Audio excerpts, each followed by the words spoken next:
I want this to be an open, conversational, comfortable environment. I'm going to throw a hitch in there by saying we are recording, but don't let that throw you. We're just using it as we process later. We've got these two ladies that are going to be leaving next week. If we don't have a decision made by the end of the day, we may need to be able to refer back to that. So, Makes perfect sense. All right. I will start then by asking you to tell us a little bit about yourself. Well, moved here from Austin, Texas to be with my husband. Of course, he's the band director. And I have 2 undergraduate degrees in biology. I'm a concert violist.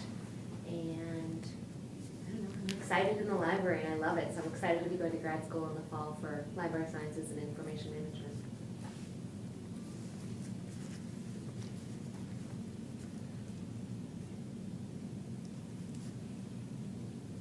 And we are incredibly slow writers, so there will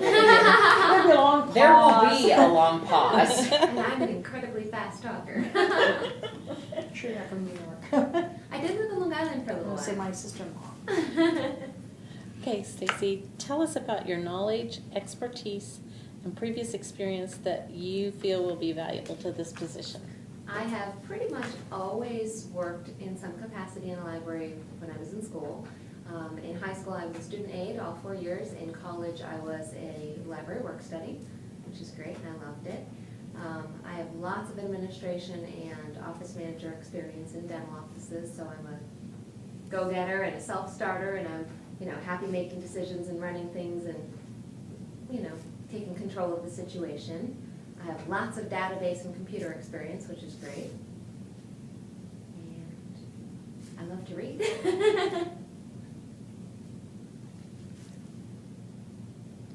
Okay.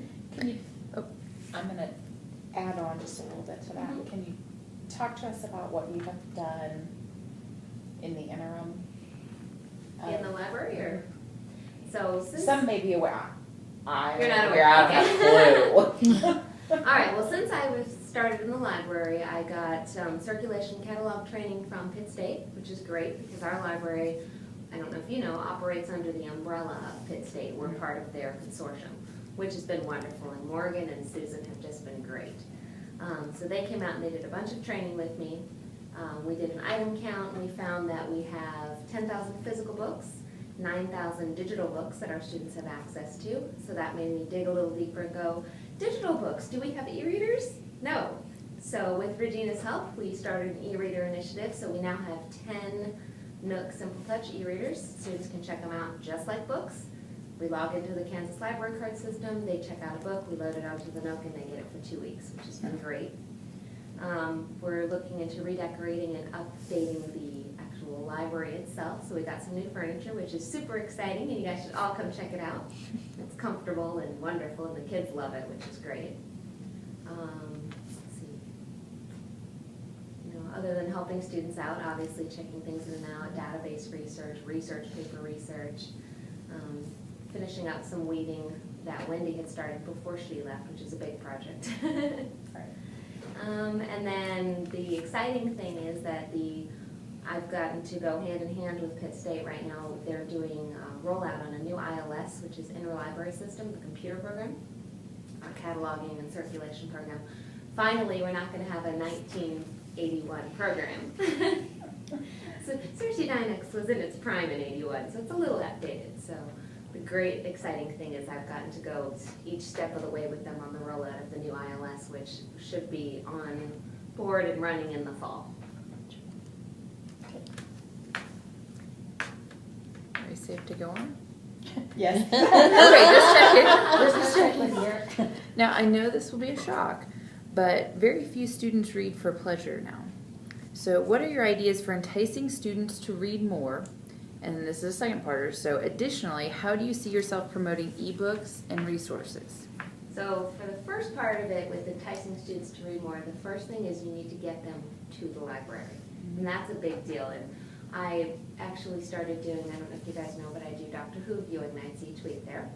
And the funny thing is the handful, the 10 or 12 students that I have week after week, never really came to the library before. And so one of the nights after, I was like, look guys, we have books too. And it was really exciting because they were like, oh yeah, I guess we do. And they're like looking through the stacks. So one of the big things is first get them to the library. You know, make it so it's relevant to them. And one of the things I want to do is to expand. We are supposed to be an academic library and supporting the core curriculum, of course, but I want to expand on our fiction section, popular books. I actually just enrolled us in Southeast Kansas Library Consortium does this great thing where they do a popular book rotation. So it's books that are popular right now.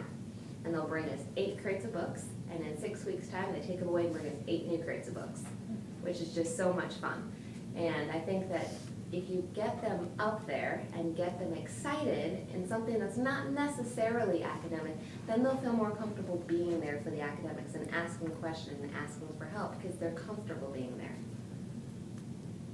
And now I've already forgotten the second That's question. okay. No problem. That it happens. So additionally, how do you see yourself promoting ebooks and resources? Well, the great part about the ebooks is a lot of them, because we are a smaller library, we don't have them. We have some of them, but not all of them. So a lot of the times if you can't find it as a physical book with our 10,000, we can find it as an ebook, which has been really helpful. Dr. Turner has this philosophy of life class, and they are required to read 2 books. And we have a handful of them, but the rest of them I was checking the notes in and out to all of the students, which was just great, because I could go, okay, here's your book. We didn't have to wait for interlibrary loan, so that was nice. And then, of course, just promoting it is you have to make it relevant to their education. So if students come up and they're like, oh, well, I'm doing a research paper, I need a magazine article. Okay, let's get you into the databases rather than, flipping through Time Magazine. Let's get you real articles. So making it relevant to their curriculum. What do you consider appropriate and ideal content for a small college library? Small college libraries should support the core curriculum. We shouldn't be spending a ton of money on, well, I do want to expand what we have that's, fiction and popular. We shouldn't spend a ton of money on that because that doesn't support our core curriculum, which is why I think that the ebook database is great, because it's not us spending the money. That's what we get, being signed up with the Kansas Library System. The popular book rotation is great because we're not spending the money. We get the books for 6 weeks, and then we get more books for 6 weeks, Yeah. which is just wonderful. So, in a small library, you have to have what's necessary for the courses and for the students to do their assignments. Makes sense to me. Stacy, can you tell us what the top 3 traits an applicant must have to be a successful director of the library? We have to be outgoing and personable. You have to engage and interact with the students, and they have to feel comfortable approaching you and coming to you. You have to have sure knowledge of what you're showing them. You can't, you can't just log them onto the database and be like, okay, go. You have to know how to do the Boolean search terms and the ins and outs of the database to help the student navigate it, because if you're not comfortable with it, you're not going to be able to help them get anywhere. And then, of course, just to be passionate about it. You can't, I joke all the time with Miss Regina and Miss Nell, I'm like, okay, I'm going to go hide in the library, but you can't do that. You can't hide. You have to be accessible. You have to be passionate about it, and you have to want to help them. So, there's an office up there that I don't use. It's empty. I like to sit at circulation where students can find me. Thank you.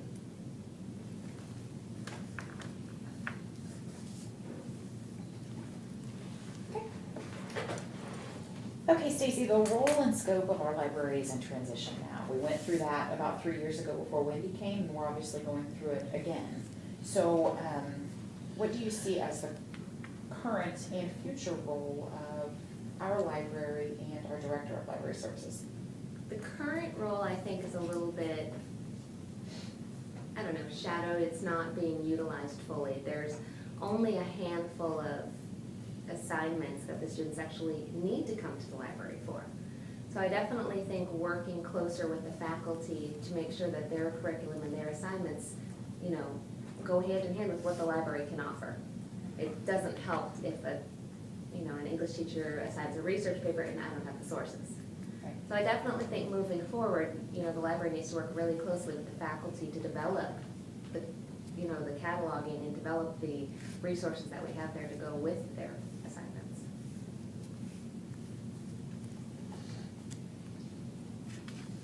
Can you answer all of that? I was reading back, sometimes I go on autopilot, not that I'm not listening, but my hand automatically writes what my ears hear, and I lose content until I refer back to it later. So, okay, in transition, what do you see as the current and future role of the library and the librarian?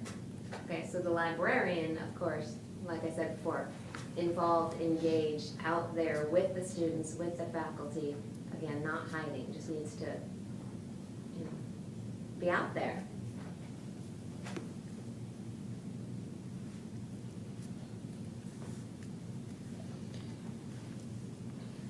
Okay, Stacy, what advantages or disadvantages do you see in the web versus print or hard copy resources?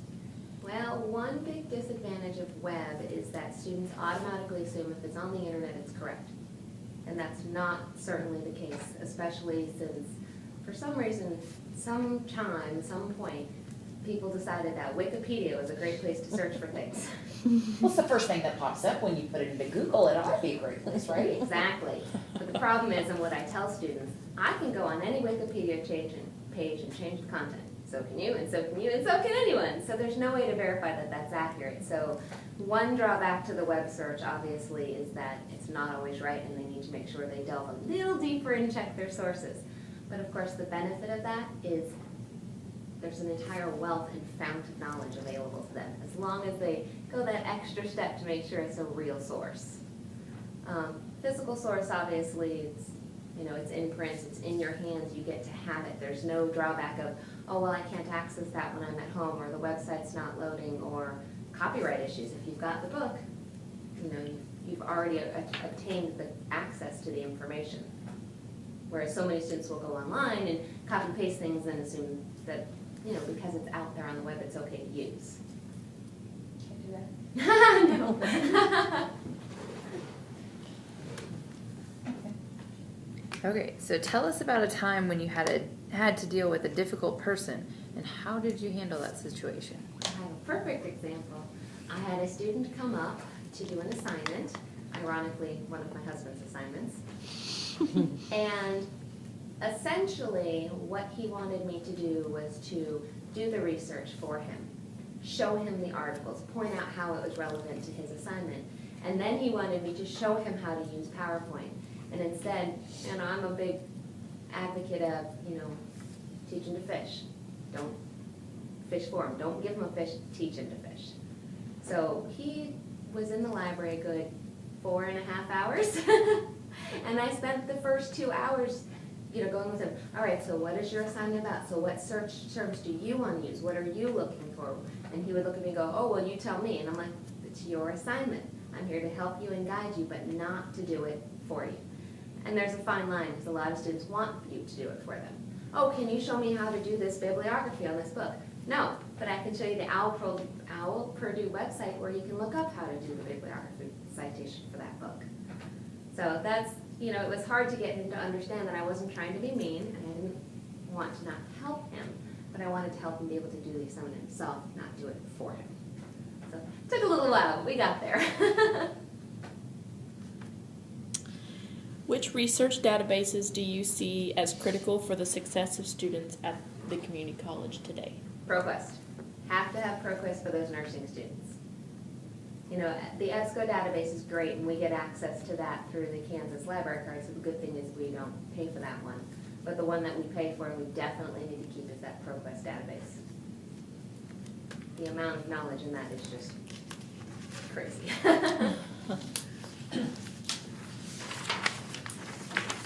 On the basis of the information we've received so far, what do you see as the major challenges of this position, and how do you plan to meet them?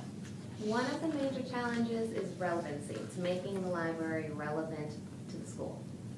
And if the library doesn't have the sources and doesn't have a passionate person there to help make it relevant, it's just going to continue to be non-relevant. Why do we need to go to the library? We don't need a library. You know, it's going to continue to be that if you don't have someone who's not passionate and engaged and, you know, with the faculty and with the curriculum. You need someone who's always going to be changing and moving forward and not stagnant.